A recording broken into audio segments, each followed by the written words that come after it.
The society we live in is constantly exposed to a whirlwind of forces, such as frenzy, competition, and stress, which not only prevent us from actually living our lives, but cast us on the most external layer of reality. However, what it would happen if we dug deep into the various meanings and nuances of the same image or symbol? The word symbol comes from the Greek symbolon, and it originally designated potsherds. They used to be delivered to the members of a family or to the inhabitants of a village in order to ratify spiritual, affective, and material contracts. In this way, people were bound and linked like the pieces of a puzzle. Moreover, they were able to feel themselves a part of something greater, which was made up of each piece they owned. Therefore, symbol was created to link, and still today it linked signifier and signified. In the same way of Ferdinand de Saussure, the signifier is the sound and written form of a linguistic sign. Thus it is the empiric form which changes from one language to another. By contrast, the signified is based on mental and intrinsic concepts which match the object designated. As a result, the signified has nothing to do with the referent and signifier nature. First of all, the signifier changes from one language to another. For instance, the letters that make up the word dog and cane, even if they change in English and in Italian respectively, they end up in conveying the same idea. Furthermore, the referent, which is also called the extralinguistic element, may change from one person to another. This principle is applicable to each symbol. As a matter of fact, symbols are made up of a graphical representation and a meaning which refer to each other, like the two sides of the same coin. Nevertheless, not each representation is a symbol. For instance, chocolate, although it is said to calm and to reduce anxiety, is not an actual symbol. In fact, chocolate enshrines a psychological and affective meaning which is closely personal.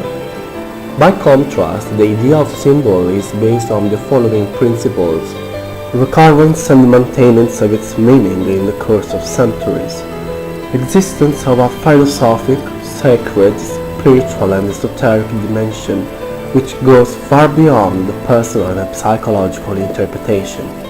Universality. Symbol differs from sign because it does not know racial, cultural and social borders.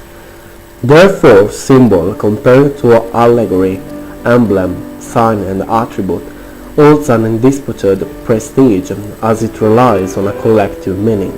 Since a symbol cannot be learned but only be understood, it has several aspects to share with the words and languages. We don't need to take a complex symbol belonging to some lost civilizations into consideration in order to explain this enunciate, but it's sufficient to focus our attention on a simple apple. Nowadays, thanks to globalization, which establishes trade links with the faraway places, apples are known and eaten approximately in every country of the world. However, it would be tough to describe the color, the shape, and the flavor of apples to people who have never seen this fruit before. In the same way, there are some symbols and words which are so specific to a certain cultural heritage that it's hard to transfer their meanings from different cultures and languages to others. As a result, it appears clear that a great responsibility rests on both translators and interpreters' side. They should not only transfer the meaning of the source text into the target text, but they should also transmit the effect of the message. Having said that, how is it possible to translate both words and concepts belonging only to the source language? Some words enshrine such a specific cultural element that neither the borrowing nor the superordinate are able to fill the gap between different languages. In this case, the only choice a translator can make is the translation by cultural substitution. However, this strategy is not always applicable, as the translator must respect the license given to him or her by the commissioner of the translation, not to mention the reader's expectancy and the purpose of the translation.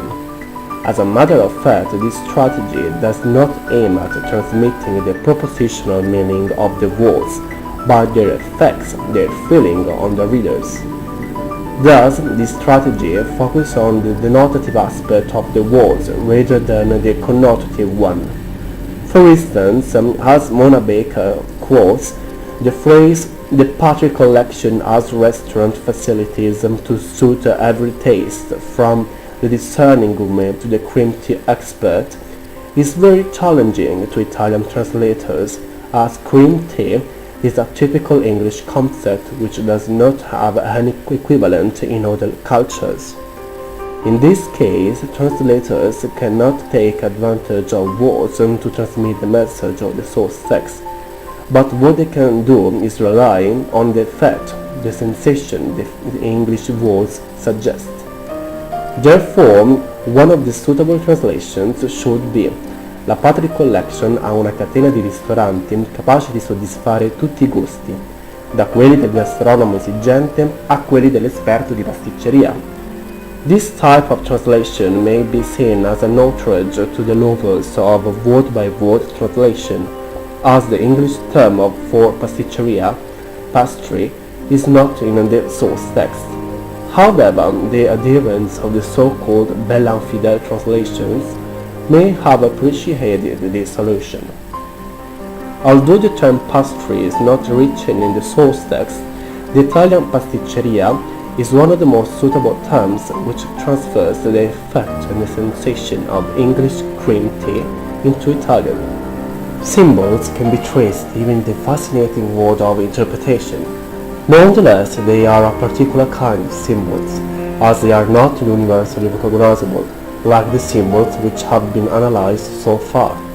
When we think of interpreters, we automatically imagine them in a booth where they simultaneously translate while they are listening at an important meeting at, for instance, the European Parliament. However, simultaneous interpreting is only one of the types of interpretation, which also includes chuchotage, French word for whispering, liaison, and consecutive interpretation. When an interpreter simultaneously translates in a booth, his or her voice can be heard by everyone sitting at the meeting. By contrast, when it comes to chuchotage, interpreters whisper their translation to one or two people. This type of interpretation is particularly demanded in television shows. Liaison interpretation is useful during small reunions and workshops. Consecutive interpretation, also called taking notes, plays a key role during press conferences, interviews, and small reunions. Consecutive interpreters work with pens and a notebook, and they are in the same room of the speaker. They listen and take notes on what is said, and only when the speaker is finished, interpreters deliver their interpretation. How can interpreters manage to put down in words oral speeches? It would be inconceivable to write down every single word. Therefore, the interpreter's skill is first understanding the message, then noting only the key words of what is said, and finally deliver their oral translation. Interpreters use a system of personal symbols and abbreviations, which suggest the main words used by the speaker. However, symbols and abbreviations are not enough, as interpreters should have a prodigious memory, so that it helps the reading of what is being noticed. Moreover, interpreters have the right to be informed on the meaty subject. In this way, they are able to make research on it and to learn new specific terms. Symbols in consecutive interpretation are part of a personal code, and each interpreter makes up his or her personal symbols. As a result, symbols do not enshrine any universal meaning, as they rely on the subjectivity of each interpreter. Therefore, symbols change from one interpreter to another. For instance, inverted commas may mean to say for one interpreter, while another interpreter may prefer blah. In the last analysis, although few symbols in consecutive interpretation are largely shared, most of them rely on the need and subjectivity of each interpreter. As a result, these particular symbols do not respect the traditional definition which affirms that objects, images, can be considered as symbols only if they are universally recognizable.